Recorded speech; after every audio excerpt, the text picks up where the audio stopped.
일단 첫 번째는 팔거나 그 집에 입주하거나 월세로 전환하거나 저렴한 전세로 이사가거나.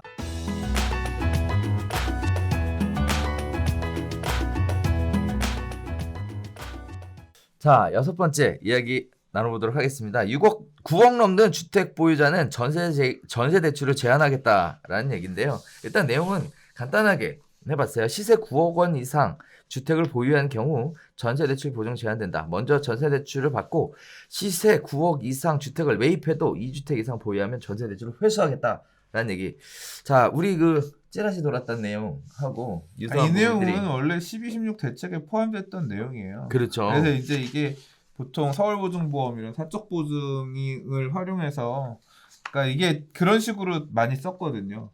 전세자금 대출 풀로 땡기고 새로 구입하는 주택 대출 풀로 땡겨가지고 전세자금 대출로 전세 살면서 그 다음에 이제 아파트를 매수하는, 아파트 전세 끼고 사놓는 이런 방식들이 많이 있었는데 이제 12, 16 대책에서 그렇게 매수한 주택이 9억이 넘어가면 아예 그냥 이 사적 보증을 못 하게끔 이렇게 막는 내용인데, 이게 케이스들이 여러 가지가 있을 수가 있어서 그거 관련해서 이번에 좀 뭐 이렇게 Q&A로 답변을 해준 내용에 포함된 얘기인데요. 그러니까 이게 지금 머리가 아픈 내용들이 뭐냐면, 내가 지금 전세자금 대출을 받아서 살고 있는데 주택을 사요.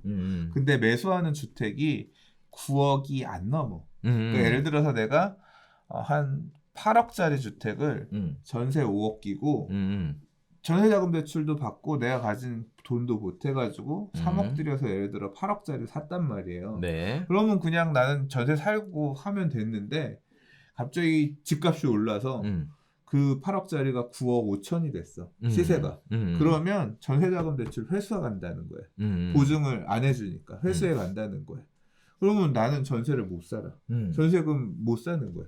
그 문제가 발생. 그러니까 나중에 지금 살 때는 9억이 안 넘어도 나중에 내가 보유한 주택이 9억이 넘어가게 되면 전세자금 대출을 활용하지 못하게끔 한다라고 이번에 나와서 그것도 이제 머리가 아픈 상황이 된 거고.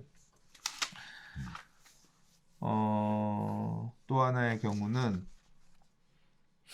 일단은 그렇게 얘기하면 되겠네요. 일단 주택을 매수하려고 하시는 분들이 보통 이제 갭을 통해서 매수를 많이 하셨죠. 그래서 전세가하고 매매가의 차이가 얼마나 나느냐 이렇게 샀는데, 거기에 따라서 자금이 또 모자라는 부분에 대해서는 본인 살고 있는 집에 전세자금 대출을 받아서 매수를 적극 가담하는 형태를 보였는데, 그거는 끊겠다 이렇게 보면 되겠죠. 또 하나는 뭐냐면, 내가 전세자금 대출을 받아서 살고 있고 9억 초과하는 아파트도 이미 갖고 있었어요. 다시 말해서 대책 나오기 전에 내가 갖고 있는 집이 10억짜리고 나는 전세자금 대출을 받아서 살고 있었단 말이에요. 뭐 예를 들어 애들 교육 문제 이런 것들 그렇죠. 좋은 지역에서 이렇게 하는 분들 많이 계시잖아요.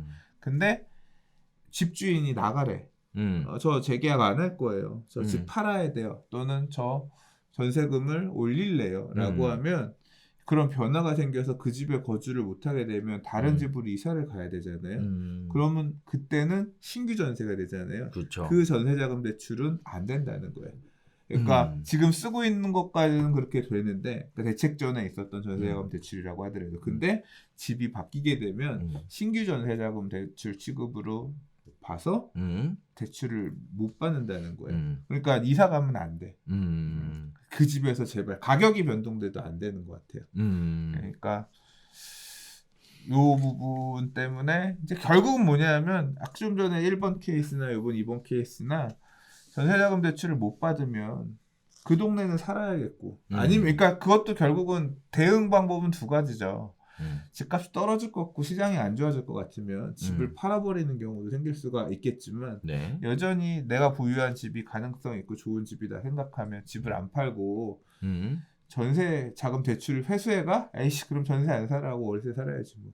또는 아주 저렴한 전세에 있는 동네가 살거나 그렇게 나누겠죠. 그래서 아무튼 이렇든 저렇든 부동산 시장에 브릿지 역할을 해주고 있었던 전세자금 대출, 어떤 의미로든 이 전세자금 대출이 부동산 시장으로 약간 스며드는 역할을 했던 거잖아요. 정부는 그걸 걷어내겠다는 어떤 입장에서 얘기를 한 거고, 개인들은 결국 뭐 월세로 살든 그러니까 그렇게 대응하면서 사람들이 가지 않겠냐 싶어요. 네, 그래서 이 내용에 따르면 크게 네 가지를 선택할 수 있을 것 같다라는 얘기인데 일단 첫 번째는 팔거나 아니면 그 집에 입주하거나 아니면 월세로 전환하거나 아니면 저렴한 전세로 이사 가거나 이렇게 네 가지 선택이 나올 수 있겠네요.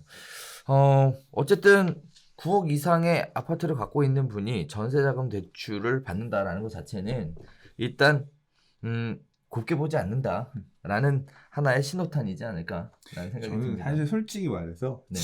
진짜 네. 솔직히 말해서 네. 저 유주택자는 전세자금 대출 못 받는 줄 알았어요. 네. 계속. 근데 그렇지 않다는 얘기를 음. 사실 뭐 작년 재작년쯤 알긴 알았지. 음. 아 그래 전세자금 대출은 담보대출이 있는 유주택자도 해주는 거야? 놀랬었지 사실. 근데 이제 뭐 걷어낸다는 거니까.